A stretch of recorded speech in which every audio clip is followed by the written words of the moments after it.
Let's start with the submarine issue. Okay. The Russian subs are fairly quiet, not as quiet as the American subs. And while they do have a lot of them, most of them are not ballistic missile capable.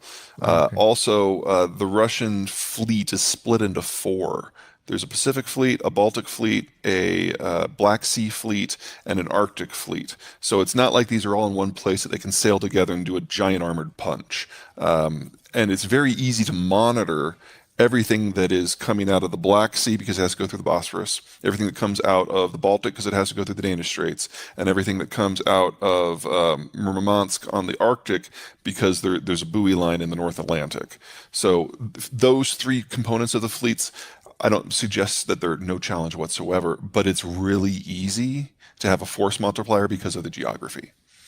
The Pacific Fleet is different because there's a trench right off that they can drop down into, drop below the thermocline, and then maybe be undetected. But the United States has been tracking them there for 60 years, and they're pretty good at it. So I'm not too worried about that. China has to get through the first island chain. Hmm. And so, no matter where the Chinese sail, they have to go through a strait that's monitored visually and with sonar. So, I don't mean to suggest that there's no military threat there at all, but it's a very manageable one. And it's impossible for the Chinese and the Russians to coordinate just because of the geography. Let's move to Ukraine.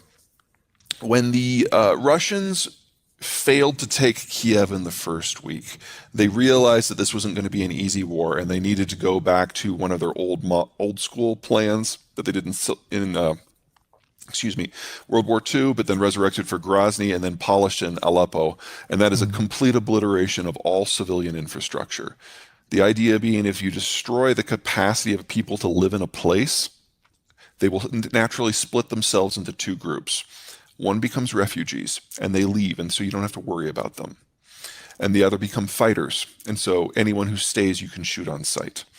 And we're seeing that being carried out in Mariupol right now, where the Russians don't just have their better troops, they've also brought in the Wagner Group, and mercenaries from Syria and the Chechens, and they're literally going block to block, shooting anyone who happens to be left. We know that it's already killed at least 50,000. It's probably closer to 100, and they're just going to go until there's no one left. And that is now the strategy for each and every Ukrainian city. Now, that is horrific. From an amoral point of view, it's a reasonable war plan when your goal is not necessarily to take the territory, but to get past the territory to get to what you really want. The Russians are trying to plug the gaps in the mountains and between the mountains and the seas that have always been the invasion corridors. And there's two of those corridors on the other side of Ukraine. One that goes southwest into Romania and one that goes northwest into Poland. That's what they're ultimately after here. And if they don't have to occupy a population in Ukraine, that actually makes their long-term job easier if they can win the war. Here's the problem from the American point of view. You guys remember that 40-mile convoy in the first week of the war that was going down from Belarus to Kiev? Well, it stalled out in a day because they forgot to bring fuel trucks. And 2 days later, the soldiers had to walk back to Belarus because they had run out of food. Now, American defense planners looked at that and got really excited. They're like, oh, wow, the Russians aren't as tough as we thought. We can totally take them in a war. And then everyone had a nap and thought about it for a while. They're like, holy crap, the Russians are not all that. We can totally take them in a war. Since we know that the Russians' intention is not to stop in Ukraine and is to go into multiple NATO countries, we know that that fight between American and Russian forces is destined to happen. And we now know how it will end. The Russians will be obliterated, and they'll be faced with a simple choice: a strategic retreat across the entire line of contact all the way back to Russia, maybe even further, or escalate to involve nukes. Since the Russians see this as an existential crisis, that's a fight we have to prevent. And so the United States, specifically NATO in general, is sending any weapon system that we possibly can that can be carried or put in a truck.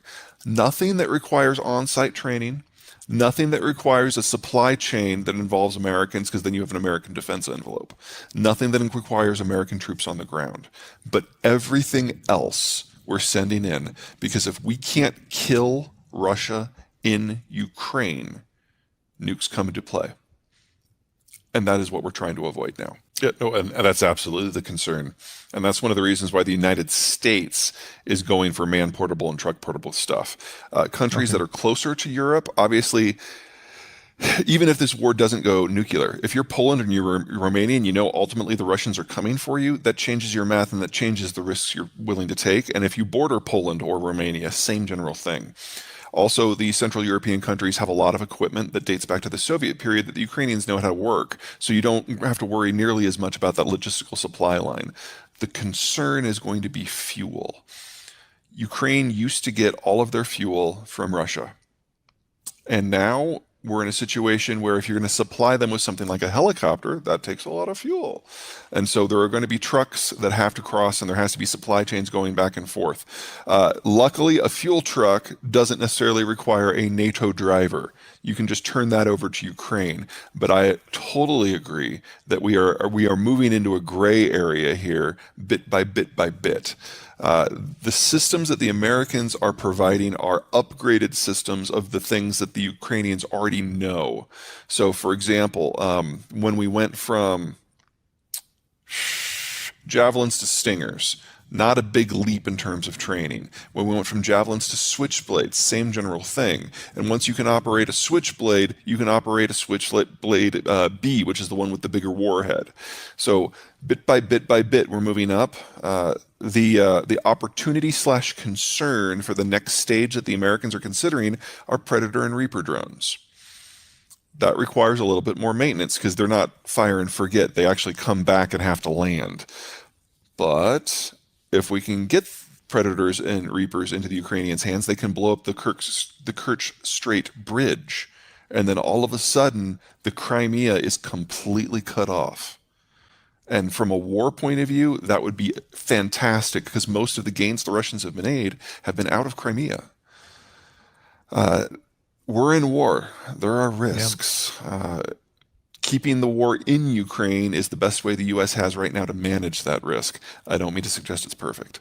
To your point, There's no negotiation with the Putin right? government on this. Agreed. The Russians, the government, and the people see getting control of those gateways as an existential threat, and they know because of their advanced decrepitude in their demographic structure that this is their last chance. If they don't do it now, it won't happen. And then the next time there's a real war, the Russians will be unmoored in the Eurasian hordelands, and they will have nowhere to hide and nothing, nowhere to regroup.